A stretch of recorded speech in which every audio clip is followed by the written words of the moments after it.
Today we're gonna be reacting to the biggest crash out in Black Clover. I mean, the Black Bulls. But you know what I mean. Let's get into the video. Weirdos and fodder. Like it or not, you've seen one of these three tropes in your favorite anime at some point in the show, and they're always either comic relief or goated, no in between, which leads to the point of the video today. Every single squad in anime always has at least a couple tweakers who will either be complete comic relief in the show or just crash out at every minor inconvenience. And that got me thinking, what would happen if you gathered a squad of the most unhinged, crazy, psychotic, and sometimes downright weird people and somehow made them goated? Bro, there's no way that's ever gonna happen. It's a pipe dream. It'll never happen in reality. It wouldn't work in theory. Wait. But what if it can happen? But what if it did happen? What if it has to happen? Where's that noise coming from? What's going on? What's going on?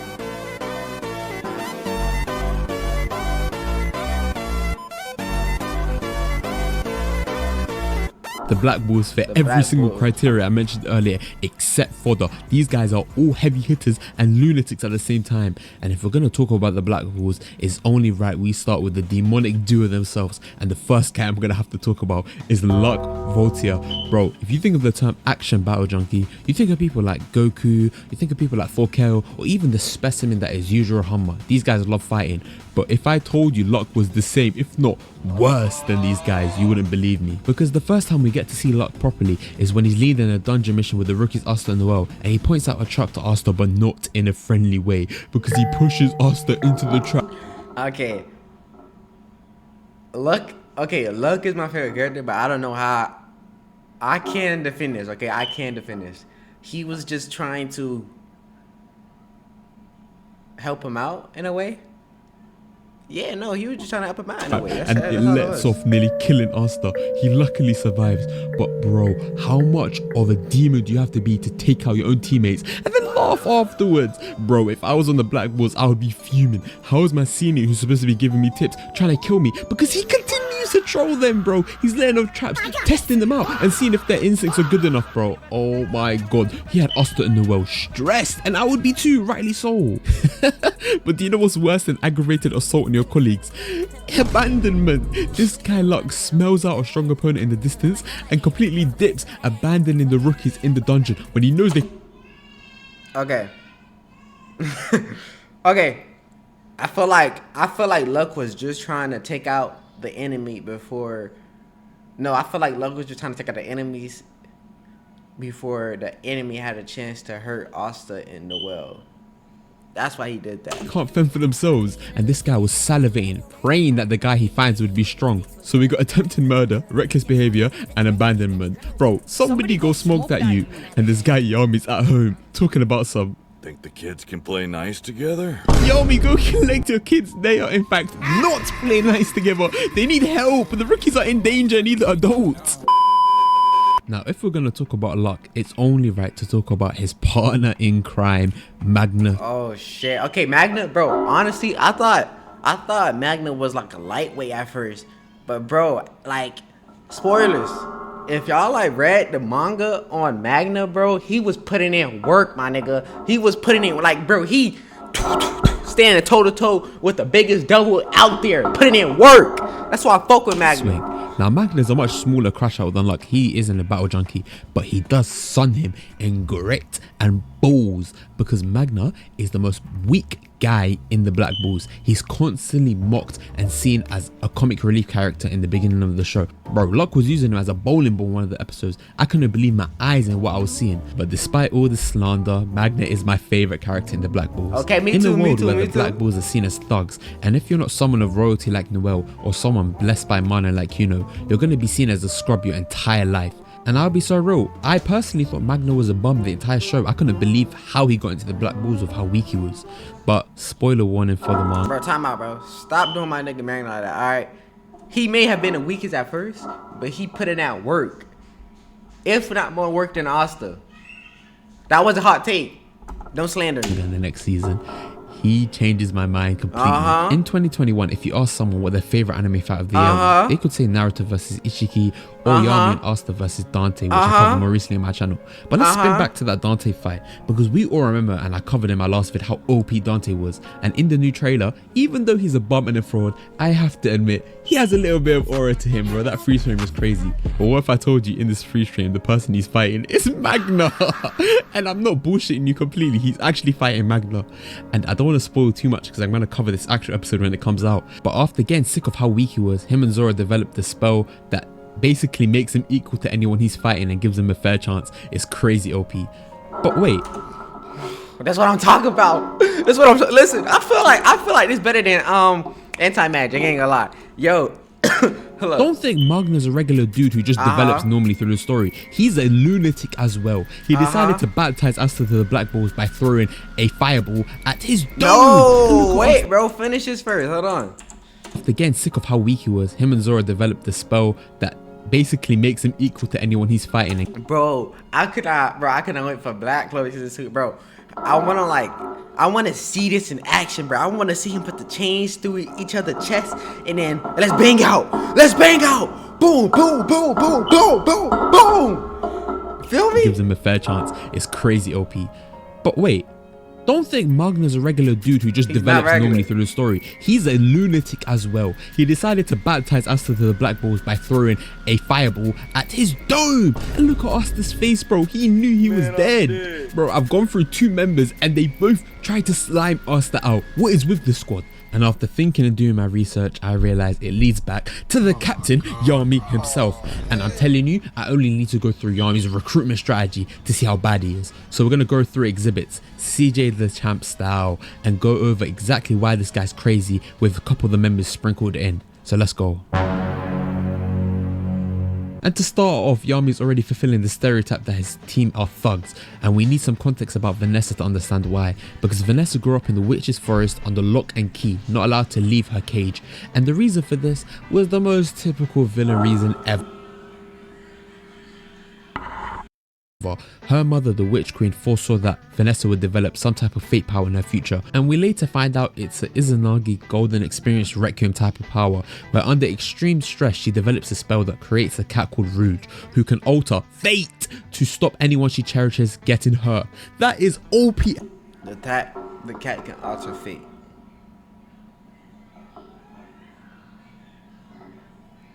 Who the fuck is Yami, bro? Who the fuck is this nigga? As hell, and the worst thing is Rouge doesn't disappear unless Vanessa runs out of mana, which we'll get back to later. And that's why the Witch Queen kept her under lock and key. She didn't know the exact type of power, but she wanted to use it for herself, whatever it was. Context closed. You're thinking, how is Yami involved?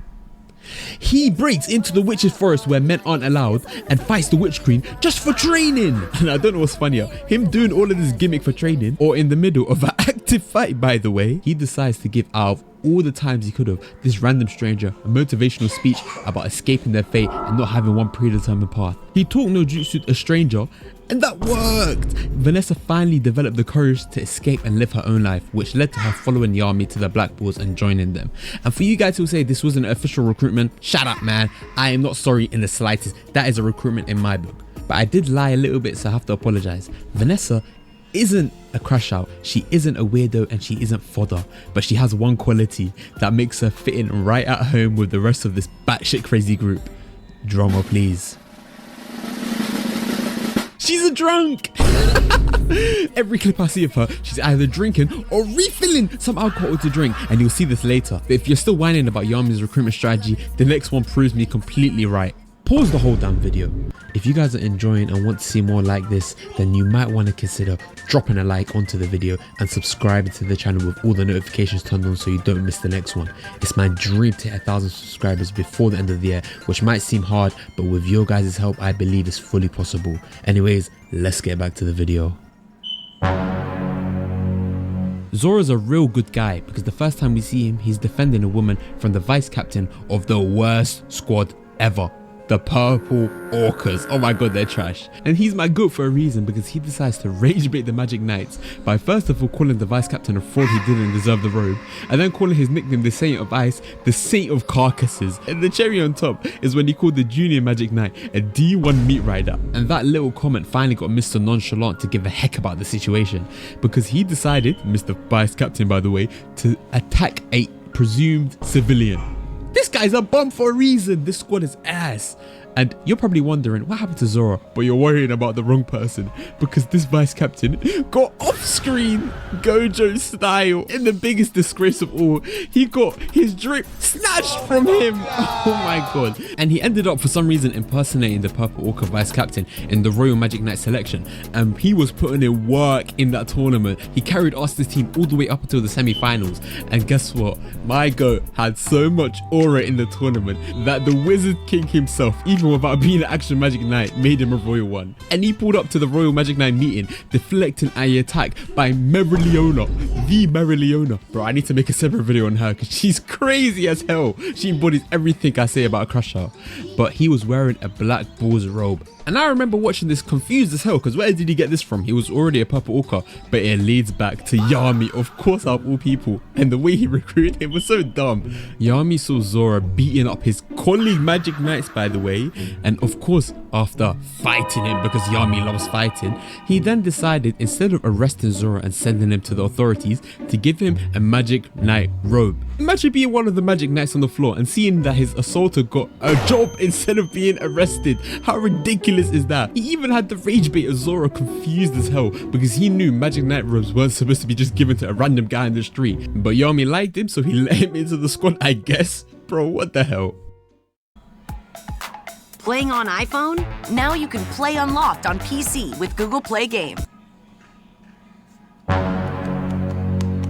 This might be the worst recruitment out of any Yami's ever done, because at the end of the day, Gosh is a weirdo. We accept that and we know that. But to be fair, no, not Gosh.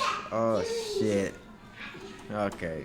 to Gosh, he suffers from something I call the Toei Sanji treatment, where the animation studio has included extra scenes to make Gosh look worse than he is. In the manga, he doesn't get a nosebleed every single time he flipping thinks on Marie. It's been exaggerated heavily. But back to how he got recruited, because it doesn't make sense to me to this day. Gosh and his sister were actually nobles, but after their parents died, they got scammed out of their whole inheritance. So Gosh ended up getting sent to prison because he was stealing and looting resources to provide for Marie, which, you know what, fair enough, that's W valid older brother stuff. But he escaped prison just so he could see Marie, who was completely safe in an orphanage, by the way. He might not be as big of a siscon compared to Terahasi's older brother from Psyche K. That nigga's a weirdo, get him away from me. But Yami, for some reason, was supposed to send this guy back to prison, and he ended up giving him a rope. Because, I don't know, I still don't know why. The next few are just stupid reasons, so I'm going to speed through their recruitments. Great. Oh my days, bro. She got done so dirty. The reason Yami recruited her is because while wandering the streets in her transformed form, Yami found her funny to look at and decided to recruit her based on that. That's so dark. But whoa, look, Vanessa, she's always drinking whenever you see her in a clip. Remember what I said earlier? Someone needs to get her to Alcoholics Anonymous immediately. But I don't know what's worse, getting recruited because you look funny, or getting recruited out of pity like Henry did. Because Yami found Henry while looking for the perfect hideout, and Henry had a condition where he saps mana from anyone around him, kinda like an android, but without consent, it happens automatically. So Yami gave him a robe so that he could survive with all the future squad members without them knowing. That's dark. But don't get twisted, Yami somehow went 2 for 2 and hit the jackpot with both of these recruitments, because these two are demons in their own right. They're not fodder, bro. And props to the writers, because I had no idea that Grey's actual powers were not transformation and being able to transform into anyone and anything, because she's an alchemist, like Edward Elric type alchemist. But she's even more busted because she has no equivalent exchange first of all, and she can transmute things she doesn't even understand, like stab wounds and internal organs from when she healed Gosh. Oh my god. But wait a minute, that's a Grey up skill. She can take out the whole One Piece verse now because Luffy's only sword level. Matter of fact, the Demon Slayer verse is good enough. We don't even need Grey out there, bro. But nah, on God, I'm playing, bro. Chill. I see in the comments, I know the One Piece fans are shooters for the series. I'm a One Piece fan myself. I'm just participating in the agenda. Luffy's gonna survive, we all know. But back to Henry. He has my favorite.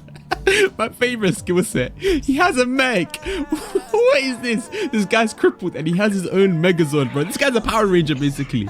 He commands the Black Bulls hideout like a Megazord and he can use it to attack and travel around the place. You know how bullshitty that is, bro. Yami's so unlucky, bro. This guy recruits based on vibes and somehow gets the strongest people in the whole continent. What is this bullshit, bro? And if this guy's goofy recruitment strategy isn't enough to prove to you that he should be in prison for reckless employment, I know for a fact his aggressiveness is. This is where Luck and Magna get it from. He threw Asta across to a stage when the Black Bulls were called out. He didn't tell him to walk there normally, he threw him like a projectile. And if his craziness was the one thing, his hacks are something else. This guy was sparring all the captains, and of course they're targeting my goat because they know he's the most dangerous one out there. So he gets kidnapped into Dorothy's dimension, where he fought versions of himself that Dorothy imagined, similar to how Benimaru fought a version of himself. But the thing is, he's fighting multiple versions of himself and he somehow slashed through all of them and the dimension that they were in. Wait a minute, is that another Black Clover upscale in another verse I hear? But aside from that, the Black Bulls are so stacked. I don't think people realize how comp their setup is. Every member supplies each other perfectly. Noelle, she's a tsundere, we all know that, but she is a tank. She's the tank of the team. Her spell, before she got any transformations, was able to deal serious damage to the Fire Spirit Salamander. The 5 spirits, there's only 4 spirits in the Black Clover universe, and her, pre any upscales, was able to deal heavy damage. And then we have Charmy. She is basically the Black Clover universe's version of a Green Lantern battery that supplies the ring. But the difference is, she's it on crack. Her magic is literally the Black Clover version of the Minecraft Unlimited water hack. Her sheeps can make food, which refills everyone's mana, including herself, which means she can infinitely regenerate mana, not only for the whole squad but for Nessa specifically, which means Rouge is permanently on the battlefield. But don't view her as just the healer, because when she transforms into her adult self, she has the most busted moveset I've seen. She can drain the enemy's mana into herself and use it to power her beatings. What the hell? Moving on to Fenrir. He might be the biggest womanizer in the Black Clover universe, yes. He might be a Casanova, yes. He might be Yami's personal taxi that takes him around the kingdom, yes. But in my books, he's the most essential part of the Black Bulls setup in terms of fighting. Don't let any Lapis tell you he's useless, because he's not. His spatial magic literally lets people teleport into battle, away from harm, and onto enemies. That's the most goated form of movement you can have in a fight, and is literally a watered down version of Flash Step basically. Next on the list is the debuffed dog himself, Gordon. He looks weird, but he's a really chill guy, to be honest, and the stigma he gets is completely undeserved. But in my mind, he works so well with Zora the Trapper, because his poison magic is perfect for debuffing enemies and healing his allies when they're poisoned. Speaking of healing allies, Sekre, aka Nero, is the perfect final trump card. She can do so many things with her sealing powers. She can literally seal physical damage, so while her allies are fighting, they don't feel the physical harm from any pain that they've taken earlier. And she can just seal away enemies using Eternal Prison as a final resort. And the Vice Captain Nacht himself. This guy is so tough, oh my god. But the funniest thing is that he despises everyone in the Black Bulls, including Yami. Yami recruited a guy who didn't like him at all to be his vice captain. And I don't want to speak too much about what Nox's powers are, because we'll see them in the next season and I'll cover them in episodes, but he's OP as hell. The final part of the squad, the main man, the main character, Asta, and his dog Libe. The only weird quirk about Asta is the fact that he's obnoxious and loud in the first couple episodes, but once you get past that, he is the most goated New Gen MC you'll ever see, and the new season is just going to solidify his position as the best main character of New Gen anime. The switch up on Black Clover is going to be mental. It's going to be just like My Hero switch up. Just wait and see. I hope you guys enjoyed the video. If you did, appreciate you watching the video, y'all boys. I got a video coming soon. I'm in the midst of editing it right now, but I'll see y'all boys later.